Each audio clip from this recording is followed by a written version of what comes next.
All right, y'all. Put your seatbelt down. It's part 5 of the CIK project. We got the wheels and tires down that Patrick gave us. Some Burrell Freeline wheels with tires mounted on. He got with his CIK Kart from Daniel Barth. So we're putting them to use. We're going to use them for mock-up anyway. That looks pretty good. I don't know if that's too close to the tire. If it is, the whole Nerf bar is going to have to move forward, folks, because as you can see here, you got the edge of this mount and the edge of that raised flat section here.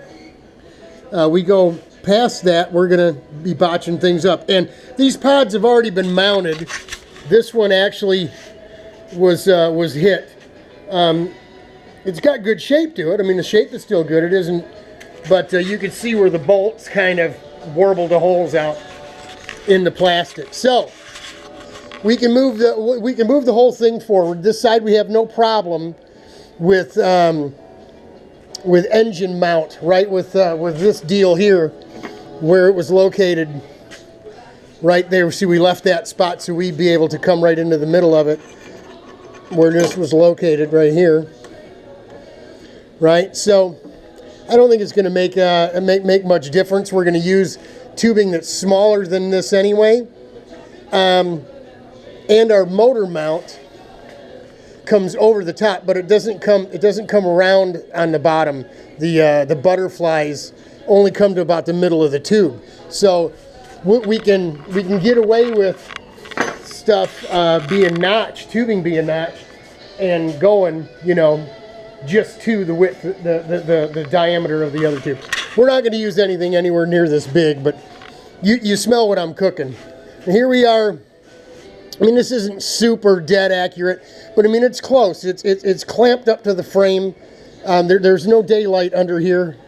No daylight under here. We actually used a piece of aluminum here to make sure we are bound up real good, up tight to the bottom and simulating the bottom of the chassis. You certainly don't want your Nerf bars going downhill being lower than the bottom of the cart, because then you end up dragging them on the track, right? So we don't want anything lower than the bottom of the chassis of the cart. Certainly you wouldn't put your seat lower than that, right? So we're going to do the same with the Nerf bars. As you can see, we zip tied them down so we can hold them in place and move them away from the chassis out to make up with our 55-inch width, right? So that's good. I like that width. I know Bob was saying, you better take a look at some pictures. Well, I have been looking at pictures, man. Some of it is in stone. I mean, the Nerf bar is the Nerf bar. The pod's going to sit in the position it's going to sit. All you can really do is kind of, you know, wiggle it around and move it in and out and what have you. So we're right there, right?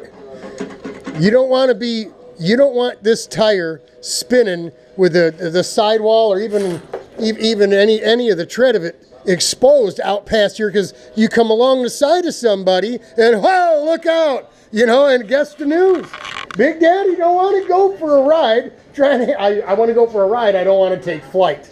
Okay, so it is what it is. I'm happy with this position, the width-wise. I don't know if this is, again, if this is too close. You can get your big fat finger in here. So I know the tire will grow a bit at speed, but I don't know how much. You know, we'll do some more looking around at road racing setups. Anybody that's watching, looking in, have any expertise at this? How much distance you feel uncomfortable with? Anything less than a certain number, please let me know. But looking at this and looking at some other carts, that's a pretty long pod, folks, because you look at some of the more modern stuff and the gap between the back of the front tire and here, it seems to be way back here. You know, I don't know, it's almost like they got little cadet pods on their carts. But one of the problems that we do have, like I said, this side looks really good. The pod looks good. It doesn't look like it's going uphill or downhill. Looks like it's sitting pretty flat and straight. Thank God Brother Rich is going to come over and help us out this weekend. And we're going to get the snowblower out of here. We'll hook the cord up to it and hit the button again. I just, yeah, it's got to go. If it starts, cool. If it doesn't, whatever. It's going out the door. We'll put a cover over it and leave it outside. We need that crank up stand. He's going to help me get it on the ground and see what the pods look like compared to the the road surface. Got to blow these tires up yet. We put some air in these. But the problem we have, I don't know if I can get back far enough, is you can see this side. That's right. Look, the whole pod seems to be up too high. As you can see, the Nerf bar is good and dead flat. It's not tweaking up or, so I don't know. It looks like, and these are production made pieces, man. It could be that you can't see it by eye, but either this hoop or maybe these bracket pieces, maybe they bent them a little too short, or the stock was a little bit short and they just bent it up and welded on anyway, Nobody's going to know. That happens on Mondays and Fridays, folks. So I've already got a plan. We'll put her on the ground and see what it looks like. I mean, if you look just right now, just let me give you a little reference. If you use the top of this Nerf bar as a reference toward the top of that flat raised plastic area, the mounting surface, you see the distance there. And then you take a look at this one here, folks. Looks a little different, doesn't it? Looks like that pod's down a little further. That distance looks a little closer than this one, especially in the front. But I don't know. We're going to take this pod back off. We'll do this right now. I'm going to set you down and we'll do it right here on camera. The angle you so you get a good look. All right, we'll put you up on top of the old snowblower. Hey, y'all. And we'll take this off and see if the mounting, well, see, this one's in good shape.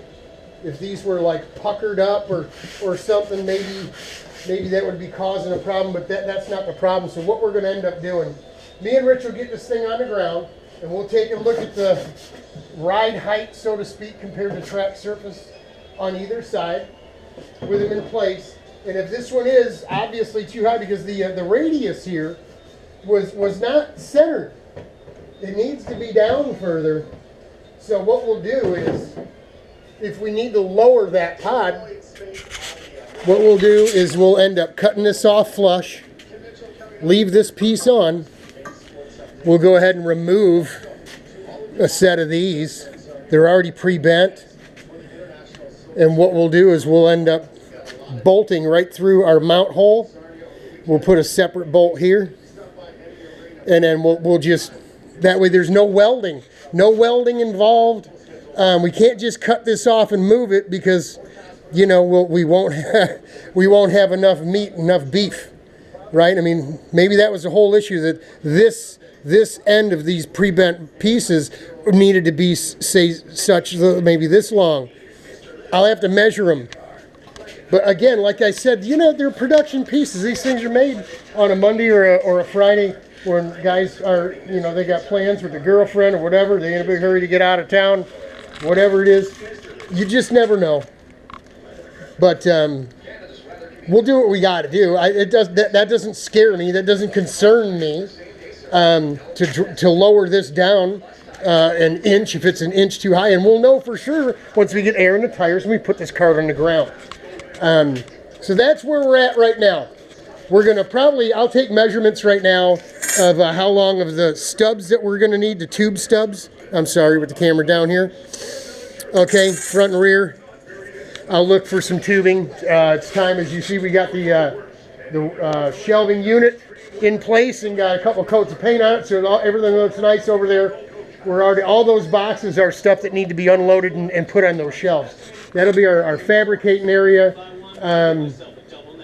We got a box full of what I call scrap, but it's usable material, tubing, aluminum, billet, all kinds of stuff over there. We'll need to empty that out and get it out on our bench and find some tubing that we could, if it fits the Nerf, we'll just go with it. If not, then we'll have to cut a piece of a round plastic or something to use as bushing and go from there. So that's where we're at right now.